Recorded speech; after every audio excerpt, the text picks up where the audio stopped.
So why do we have the financial requirements? Behind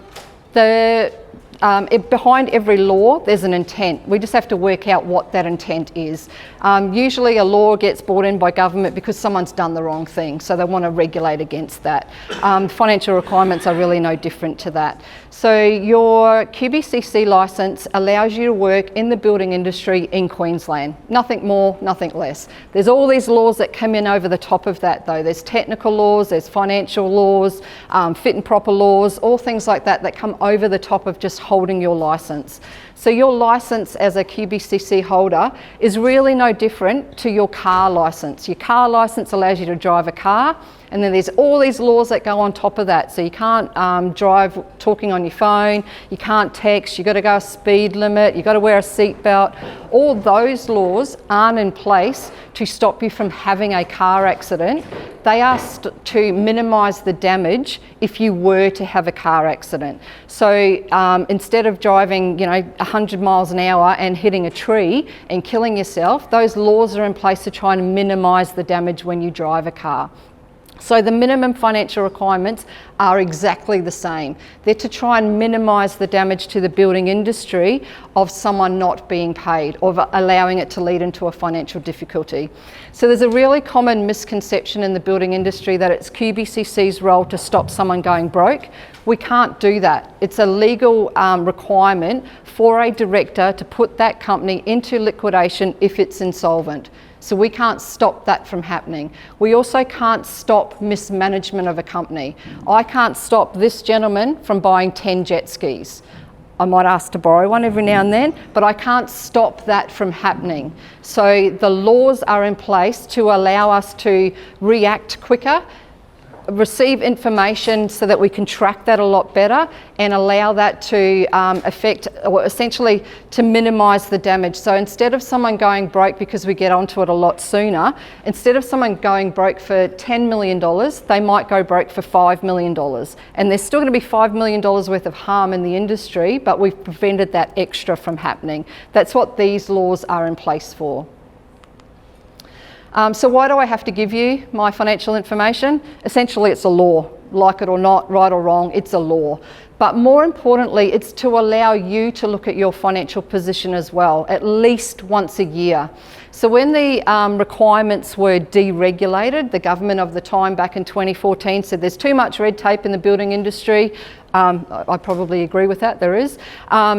Instead of allowing that, they deregulated, took away the requirements to report annually, and the government changed, the next government brought it back into what we have now. But in that 5-year period, there was a number of small businesses that weren't doing their tax. They weren't looking at their financial position. So that's a really big blind spot of 5 years to not look at where your financial position is. At least through the annual reporting requirements, you're looking at it once a year to see any pitfalls of your business. So what are the financial requirements? They're made up of 3 things essentially. Your current ratio, and I'll get into that in a bit of detail, your net tangible assets and your maximum revenue. Those last 2, they're married together. So your maximum revenue is based off your net tangible assets. Your maximum revenue is set off your net tangible assets. So there's no point giving you a maximum revenue of $5 million if you've only got $5 in your back pocket. You need to have enough net tangible assets to set the ceiling that you're allowed to turn over each year. So what is a current ratio? Essentially, it's your current assets less your current liabilities. And your current assets is anything you can turn into cash. It's your work in progress that you haven't yet invoiced. It's your invoices that your clients haven't yet paid. Your current liabilities are things that you need to pay in the next couple of months, 12 months, your credit card, your tax. And for a healthy business, your current ratio should be at least 1 to 1. So if you think about it like a leaky cup or a seesaw where you've got some balance, essentially you need to have enough cash going into that cup to absorb anything leaking out of that cup. So there's no point having a cup with a massive hole in the bottom and you've got too much leaking out. That means you probably are going to lead into an area where you can't pay your debts. What are net tangible assets? So there's a difference between net assets on the bottom line of your balance sheet and net tangible assets. Essentially, your net tangible assets are everything you own. If you sold all of that and you paid out everything that you owe, all of your bills, it's what's left over. The tangible part is an intangible asset is something like cryptocurrency. And if you run a building business, we probably wouldn't see cryptocurrency unless you're money laundering or something similar to that.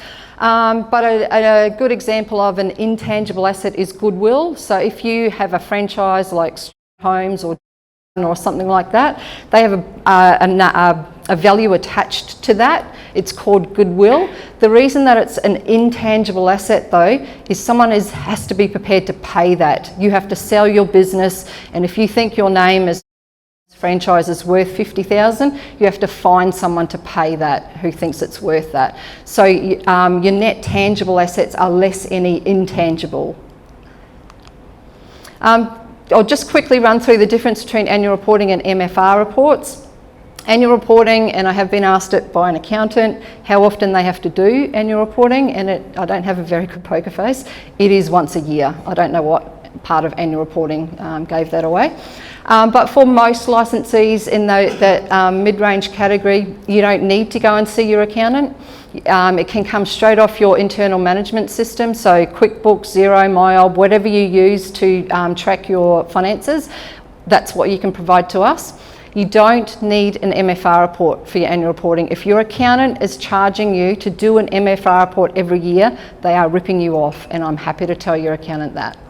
An MFR report is only required in really, really certain circumstances. When you first start out in the industry, if you increase your maximum revenue, if you decrease your net tangible assets, or if for some reason you end up on our naughty chair, you may be required to provide an MFR report. Other than that, it's just your internal management accounts each year. It's based on your 30 June information, so pretty much every licensee and pretty much all small businesses, medium businesses will have a financial year end date of 30 June. Annual reporting is a quick financial health check, nothing more, nothing less. It won't change your maximum revenue that's set, it's only just that quick financial check.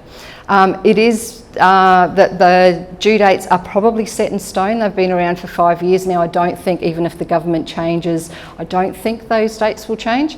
31 December was picked to allow enough time to get your 30 June information ready and enough time for us to look at it and it still be reliable. There's no point us looking at your financial position if it's 18 months old.